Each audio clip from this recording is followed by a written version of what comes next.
अमर कर वाचन तू आता.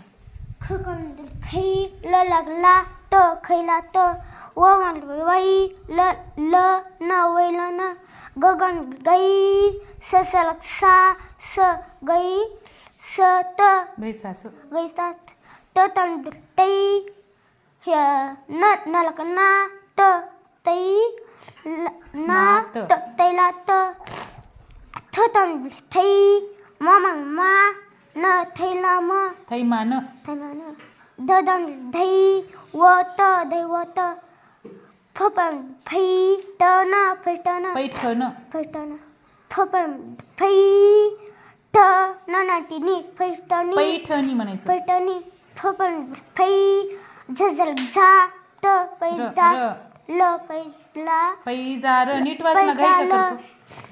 पपन पै ददल का दा स पैदास पपन पै ललकला व पैदा ल प पै ललकला व पैला व. छान. घाई करू नकोस. एखादा शब्द वाचताना ना घाई करायलाच घाबरायलाच तसं करायचं नाही हा बाळा. छान. आणि घरी आणखीन वाचण्याचा प्रयत्न कर. घरी पण गेला ना वाचायचं फिरण्यापेक्षा इकडं तिकडं थोडा वेळ खेळायचं आणि राहिलेल्या वेळात परत अभ्यास करायचा. ओके.